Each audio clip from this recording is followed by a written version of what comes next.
کبھی سوچا ہے آپ کا مال اصل میں آپ کا ہے ہی نہیں. جو کچھ بھی ہمارے پاس ہے، گھر، پیسہ، سونا یا بزنس، یہ سب اللہ کی امانت ہے، اور اس امانت کا ایک فرض حصہ زکوٰۃ ہے، جو صرف عام چیریٹی نہیں بلکہ اسلام کا ایک اہم حصہ ہے۔ اللہ تعالیٰ قرآن میں فرماتے ہیں نماز قائم کرو، زکوٰۃ ادا کرو۔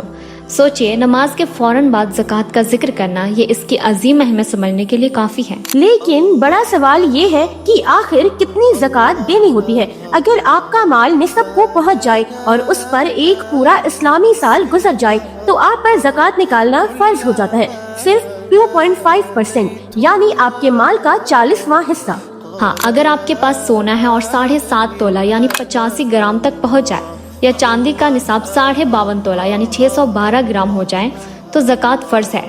مثال کے طور پر اگر 1 لاکھ روپے کی بچت ہے تو صرف 2,500 روپے زکوٰۃ بنتی ہے۔ اس کو کیلکولیٹ کرنا بہت ہی آسان ہے۔ اپنا cash, bank balance, gold, silver اور بزنس سٹاک سب ایڈ کریں، پھر اگر کسی کا قرض دینا ہے تو اسے مائنس کریں اور بچے ہوئے ٹوٹل کا 2.5% نکال دیں۔ اور ہاں، جو لوگ زکوٰۃ ادا نہیں کرتے ان کے لیے سخت وعید ہے۔ صحیح بخاری کی ایک حدیث ہے کہ جس نے زکوٰۃ ادا نہیں کی تو قیامت کے دن اس کا مال ایک زہریلے سانپ کی شکل میں اس کے گلے کا توق بن جائے گا۔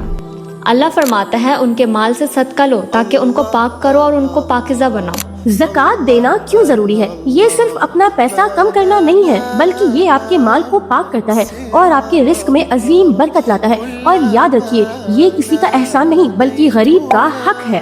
اللہ ہمیں اخلاص کے ساتھ اپنی زکوٰۃ ادا کرنے کی توفیق عطا فرمائے، آمین۔ اس اہم اور ضروری پیغام کو اپنے دوستوں اور فیملی کے ساتھ ضرور شیئر کریں، کیونکہ کسی کو دین کا صحیح بات سکھانا اور یاد دلانا ایک بہترین صدقہ جاریہ ہے۔